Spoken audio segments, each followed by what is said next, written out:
Hello everyone, welcome back. Hope आप सभी की पढ़ाई अच्छी चल रही होगी और आप लोगों ने फुल टेस्ट देना स्टार्ट कर दिया होगा। तो मैंने आज 11 दिसंबर को अपना पहला फुल सिलेबस टेस्ट दिया है। एक्चुअली मैं ये टेस्ट संडे को ही देने वाला था, लेकिन उस दिन कुछ प्रॉब्लम आने लग गया वोरा क्लासेस के ऐप में और टेस्ट सही से काम ही नहीं कर रहा था। मैंने वो टेस्ट देने का ट्राई भी किया, लेकिन कुछ फ़ायदा नहीं हुआ, तो मैंने उस प्लान को ड्रॉप कर दिया और फिर आज अपना पहला टेस्ट दिया मोशन से।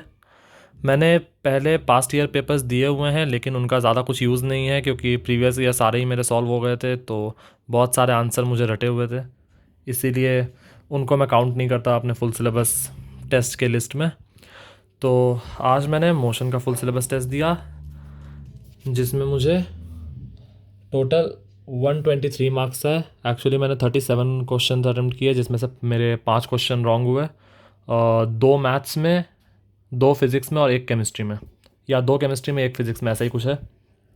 तो ये टेस्ट में मेरे स्कोर एक्सपेक्टेड के अकॉर्डिंग बिल्कुल नहीं आया और फिज़िक्स में भी सबसे ज़्यादा दिक्कत एक्चुअली मुझे फ़िज़िक्स में ही हुई, क्योंकि फ़िज़िक्स में मोशन ने वेटेज आई थिंक फॉलो नहीं किया था। करंट इलेक्ट्रिसिटी के बस एक ही क्वेश्चन थे और इलेक्ट्रोस्टैटिक्स से कोई क्वेश्चन नहीं था। तो मैंने जो सोच के गया था मैं वैसा पेपर नहीं था ये, इसलिए मुझे फ़िज़िक्स में बहुत ही कम नंबर आए। और केमिस्ट्री ओवरऑल ठीक गया मेरा। केमिस्ट्री में मुझे आई थिंक 16 क्वेश्चन राइट हुए हैं, मैंने 18 अटैम्प्ट किए थे। तो अभी मैं बस टेस्ट का एनालिसिस ही कर रहा था। अभी तो पहले देख रहा हूँ कितने रॉन्ग है कितने राइट है, उसके बाद इन सब में सबके सल्यूशंस और बाकी चीज़ें मैं लिखने वाला हूँ। तो ऐसा रहा मेरा टेस्ट। मैथ में मैंने एक्चुअली आज 6 क्वेश्चन अटैम्प्ट करने का ट्राई किया, जिसमें से एक वेक्टर का ये वाला क्वेश्चन मैं आधे में ही भूल गया ड्यू टू टाइम प्रेशर। और टाइम मैनेजमेंट मेरा बहुत ख़राब था इस टेस्ट में। मैंने सोचा था कि 2 आवर्स 30 मिनट में इस टेस्ट को कंप्लीट कर दूंगा, फिर लास्ट के 30 मिनट एनालाइज करूंगा और जो क्वेश्चन में डाउट लग रहा है उनको वापस से सॉल्व करूंगा। लेकिन मैथ्स तक पहुंचते पहुंचते सिर्फ मेरे पास 45 ही मिनट्स बचे हुए थे। फिज़िक्स में एक्चुअली ज़्यादा ही टाइम लग गया। और फिज़िक्स में मेन प्रॉब्लम ये हो गया कि जो चैप्टर मैं नहीं पढ़ के गया तो उनसे ज़्यादा क्वेश्चन आ गए और एक दो के मैं फॉर्मूले भूल गया। जैसे वर्क पावर एनर्जी का ये क्वेश्चन बहुत इजी था, इसमें मुझे पावर निकालना था, लेकिन उस टाइम पे याद ही नहीं आया कि इसका कौन सा फार्मूला लगाऊं, कैसे इसको सॉल्व करना है, इसका अप्रोच क्या है, इसलिए ये ऐसे कुछ कुछ क्वेश्चन रह गए मेरे। उसके अलावा रे ऑप्टिक्स से 3 क्वेश्चन आए थे। रे ऑप्टिक्स मैंने लास्ट वीडियो में बताया भी है कि मैं छोड़ने वाला हूँ और वो मुझे समझ नहीं आता है ज़्यादा। और रोटेशन मैंने अभी तक रिवीजन नहीं किया, उसका भी एक क्वेश्चन आया था। उसके अलावा एक दो थियोरेटिकल क्वेश्चन आए थे और केमिस्ट्री में 2 आउट ऑफ सिलेबस क्वेश्चन थे, एक सॉलिड स्टेट का और एक मेटलर्जी का। ये क्वेश्चन था कि कुछ डिस्टिलेशन मेथड या ऐसे कुछ था कि आप किस मेथड से मेटल्स को अलग करते हैं, ऐसा कुछ। और सॉलिड स्टेट के क्वेश्चन में लैटिस रेडियस पूछा था, तो सॉलिड स्टेट मेरा पहले भी ठीक नहीं था, लेकिन उसके क्वेश्चन आ गए, अब क्या ही कर सकते हैं। तो मैंने ये टेस्ट दिया, 123 मार्क्स आए हैं। आई नो बहुत कम है, लेकिन इम्प्रूव करने का मैं नेक्स्ट टेस्ट ट्राई करूँगा।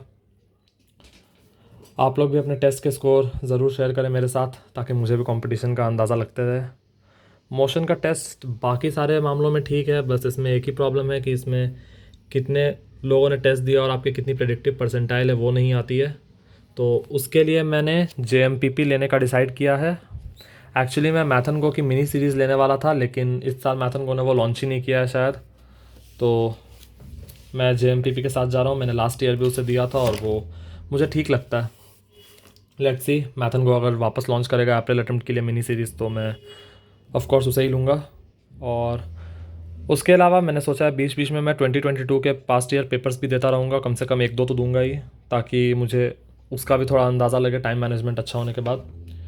और उसके अलावा ब्लॉग में ये अपडेट है, मैंने लास्ट वीडियो के बाद से आज तीसरा दिन है और मैंने अमाइंस ख़त्म कर लिया। फ़िज़िक्स में मैंने वेव ऑप्टिक्स ख़त्म कर लिया।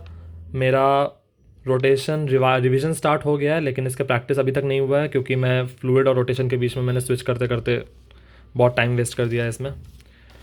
केमिकल काइनेटिक्स, लिक्विड सोल्यूशन अभी भी वही है, दोनों की आधी आधी प्रैक्टिस हुई है।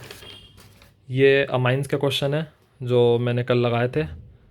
पास्ट 2 ईयर्स के सारे क्वेश्चन मैंने कर लिए और 2 साल के क्वेश्चन किए, लेकिन वो दूसरी बुक में है। और ये रहा वेव ऑप्टिक्स। इसके अलावा केमिकल काइनेटिक्स मैंने स्टार्ट तो किया है आज ही, लेकिन आज टेस्ट के वजह से और मुझे बाहर भी जाना था, उस वजह से केमिकल काइनेटिक्स ख़त्म नहीं हो पाया। तो बस ब्लॉग में यही अपडेट है। वेक्टर्स मेरा ऑलमोस्ट ख़त्म होने वाला है। मैं मैथन को की 40 डे 40 टॉपिक्स वाली चेकलिस्ट को भी फॉलो कर रहा हूँ साथ साथ में। आप लोगों को भी सजेस्ट करूँगा ऐसे फॉलो करने के लिए। इसमें सारे हाई वेटेज टॉपिक्स दिए हुए हैं, तो आप इसे कर सकते हैं। और उसके अलावा कल से मैं एड्यूनिटी के 7 चैलेंजेस को भी फॉलो करने वाला हूँ। तो आई गेस परसों उसका मैं एक वीडियो भी रिकॉर्ड करूँगा, पूरे दिन का अपना डेली व्लॉग। और वो आई थिंक जेई मेंस के पहले मेरा लास्ट या सेकंड लास्ट डेली व्लॉग होगा, क्योंकि अब एडिटिंग करने का और बाकी सारी चीज़ें करने का मुझे पास टाइम नहीं बचा है। तो बस अभी के लिए इतना ही। यही था मेरा टेस्ट का स्कोर और ये था मेरा टेस्ट। आप लोग भी अपने टेस्ट के स्कोर्स और स्टडी अपडेट मेरे साथ शेयर कर सकते हैं मेरे टेलीग्राम चैनल पे। उसका लिंक मैंने अपने कमेंट सेक्शन में पिन कर दिया है, तो वहाँ जाके आप उसे ज्वाइन कर सकते हैं। और बस पढ़ते रहिए अच्छे से। मेंस में आई होप सबका अच्छा ही हो। Bye bye all of you, all the best.